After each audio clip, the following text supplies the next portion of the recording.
Good morning friends. मैं engineer Dinesh. दोस्तों, आज की ये चर्चा माँ आनंदमयी की याद में है, जिनका दर्शन मुझे एक बार प्राप्त हुआ था वर्ष 1975 में। दोस्तों, मेरे परिवार के एक सदस्य की तबीयत बहुत खराब थी, मानसिक रोग था और इलाहाबाद से लेकर के कई जगह डॉक्टरों से ट्रीटमेंट चल रहा था, परंतु कोई सुधार नहीं था।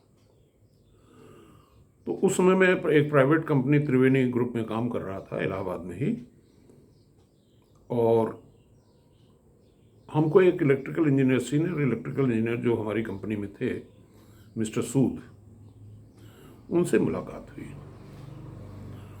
और उन्होंने मुझे योगा और अध्यात्म की तरफ एक नई दिशा दी। और उस समय मेरी स्थिति इतनी परिष्कृत हो चुकी थी कि शायद उस स्थिति में अब मैं नहीं हूं। उन्होंने उसी दौर में मुझे एक पुस्तक पढ़वाई थी, योगी कथामृत, ऑटोबायोग्राफी ऑफ ए योगी। उस योगी का नाम था परमहंस योगानंद। और योगानंद की उस पुस्तक में आनंदमयी माँ के बारे में भी उल्लेख था, जिसमें एक बड़ी अच्छी सी कहानी थी कि उनकी एक शिष्या उनसे मिलने आ रही थी।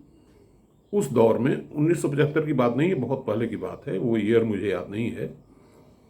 तो वो एक अमीर महिला थी जो माँ की भक्त थी, उनसे मिलने आ रही थी अपनी कार खुद ड्राइव करते हुए। बहरहाल ड्राइव करते हुए आ रही थी या ड्राइवर चला रहा था, ये मुद्दा नहीं है।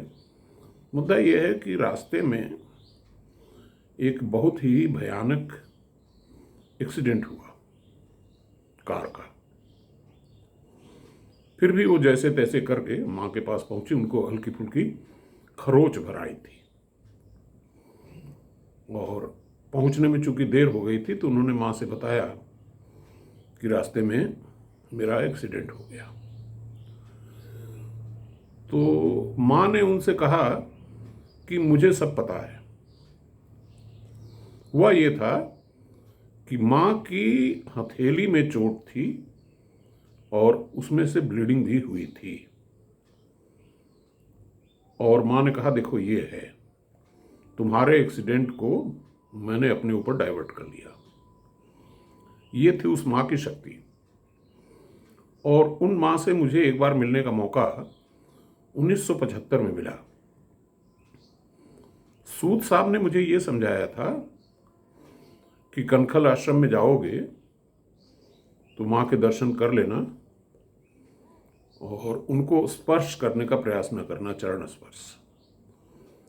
तुम इस लायक नहीं हो कि उनके चरणों का स्पर्श बर्दाश्त कर सको। बस नतमस्तक हो करके उनको प्रणाम करना और जो बात है मन ही मन में उनसे कहना, बात करने का भी प्रयास न करना। मैं बताऊं कि जब मैं बस स्टैंड से उतर करके एक रिक्शे पे बैठ के जा रहा था तो उस समय मैं विल्स फिल्टर सिगरेट पीता था। करीब करीब एक डिब्बी एक दिन में पी जाता था।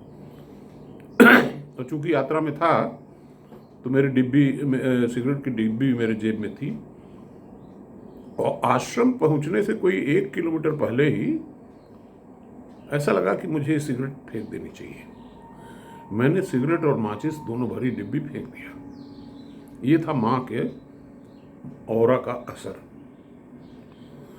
जब मैं वहाँ पहुँचा तो लोगों ने कहा कि माँ तो किसी से मिल नहीं रही, वो बीमार हैं।